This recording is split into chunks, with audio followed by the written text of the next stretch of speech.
নমস্কার বন্ধুরা, বেঙ্গলি স্বাস্থ্য কথায় আমাদের সকলকে স্বাগত। প্রতিবারের মতো আবার একটা নতুন তথ্য নিয়ে হাজির হয়েছি। আমি পুষ্পেন্দু। আজকের ভিডিওর মূল তথ্য হচ্ছে শিবরাত্রি নিয়ে। মহাশিবরাত্রি হিন্দু ধর্মের একটি অত্যন্ত পবিত্র এবং গুরুত্বপূর্ণ উৎসব। এই দিনটি দেবাদিদেব মহাদেব এবং দেবী পার্বতীর বিবাহের দিন হিসাবে পালিত হয়। ফাল্গুন মাসের কৃষ্ণপক্ষের চতুর্দশী তিথিতে মহাশিবরাত্রির উদযাপিত হয়। এই দিনে ভক্তরা উপবাস রাখেন, শিবলিঙ্গের পুজো করেন এবং শিবের আশীর্বাদ প্রার্থনা করেন। চলুন জেনে নেওয়া যাক এবারের মহাশিবরাত্রির ব্রত পালনের সময় শিবলিঙ্গের জল ঢালার শুভ মুহূর্ত এবং পূজার বেশ কিছু বিধি। চতুর্দশী তিথি শুরু হবে 26শে ফেব্রুয়ারি সকাল 9:42 থেকে এবং সমাপ্ত হবে 27শে ফেব্রুয়ারি সকাল 8:31 পর্যন্ত। কিন্তু প্রথম প্রহরের পুজো বা জল ঢালার সময় হচ্ছে 26শে ফেব্রুয়ারি সন্ধ্যা 6:19 থেকে 9:26 পর্যন্ত এবং দ্বিতীয় প্রহর শুরু হবে 9:27 থেকে 12:34 পর্যন্ত এবং তৃতীয় প্রহর শুরু হবে রাত্রি 12:35 থেকে 3:41 পর্যন্ত এবং চতুর্থ প্রহর এবং শেষ প্রহর শুরু হবে রাত্রি 3:42 থেকে 6:31 পর্যন্ত। এই টাইমের মধ্যে চার প্রহরে চারবারই আপনারা জল ঢালবেন এবং এই প্রহরগুলিতে জল ঢালার সময় বেশ কিছু মন্ত্র এবং আরও অনেক মন্ত্র আছে, সেগুলো পাঠ করতে পারেন। যেমন প্রথম প্রহরে যখন জল ঢালবেন ওং হ্রিং ঈশানায় নমঃ, দ্বিতীয় প্রহরে ওং হ্রিং অঘোরায় নমঃ, তৃতীয় প্রহরে ওং হ্রিং বাম দেবতায় নমঃ এবং লাস্ট প্রহরে ওং হ্রং সদ্যজাতায় নমঃ। এবং এই মহাশিবরাত্রি ব্রত পালনে বেশ কিছু নিয়ম কিন্তু পালন করতেই হবে। যেমন ব্রতের আগের দিন প্রথমত নিরামিষ খাবার গ্রহণ করতে হবে এবং মনকে পবিত্র রাখতে হবে।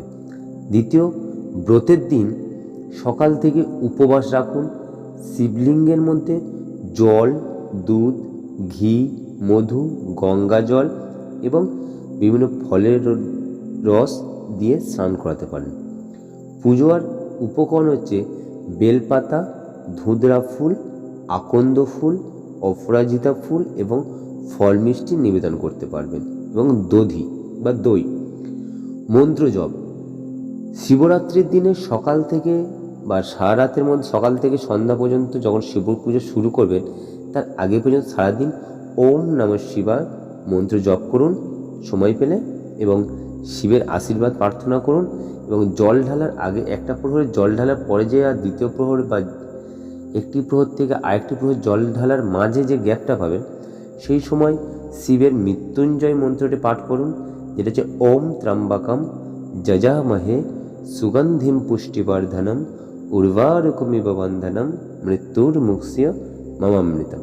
এই মন্ত্রটি জপ করতে পারেন এবং ব্রত সমাপন বা শেষ পরের দিন অতিথি আপ্যায়ন করে ব্রত সমাপ্ত করুন। মহাশিবরাত্রি হল শিব এবং শক্তির মিলনের তিথি। এই দিনে শিবের আরাধনা করলে অজ্ঞাত অন্ধকার দূর হয় এবং মনের সমস্ত বাসনা পূরণ হবে এবং শিবের কৃপা পেতে ভক্তরা এই দিনে ব্রত পালন করেন এবং শিবলিঙ্গের সবাই পুজো করে থাকেন। এবং আরেকটি কথা মাথায় রাখতে হবে, শিবরাত্রির দিন সকালবেলা ঘুমিয়ে থেকে উঠে অবশ্যই স্নান করে শুদ্ধ বস্ত্র পরে ঠাকুর ঘরে গিয়ে অবশ্যই বাবা মহাদেব বা শিবের কাছে একটি বেলপাতা অর্পণ করে সেই দিনে সংকল্প শুরু করবেন। সেই সংকল্প শুরুর সময় হচ্ছে 9:42 থেকে, কিন্তু 26শে ফেব্রুয়ারি সকাল 9:42 থেকে সংকল্প নেবেন। সেটা শিব ভোলা মহেশ্বর বা শিবের কাছে শিবলিঙ্গের কাছে একটি বেলপাতা অর্পণ করে প্রণাম করে আশীর্বাদ চেয়ে নেবেন যে আজকের এই শিবরাত্রির ব্রত পালন করছি, বাবা আপনি আমাকে আশীর্বাদ করুন। এই যে নিয়মটা আছে এটা করেই কিন্তু ব্রত শুরু করা হয়, সেটা কিন্তু শুদ্ধ বস্ত্র পরে এবং স্নান সেরে।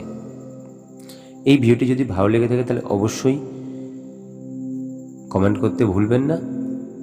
এবং এর নেক্সট আরও একটি ভিডিও দিতে চলেছি, যেটা শিব পূজার সময় যে আমরা ঘি মধু যে জিনিসগুলো ব্যবহার করি সেইগুলো যখন ঢালা হয় তার একটি মন্ত্র থাকে, সেই মন্ত্র বলবো এবং শিবের 108টি নামের বিবরণ।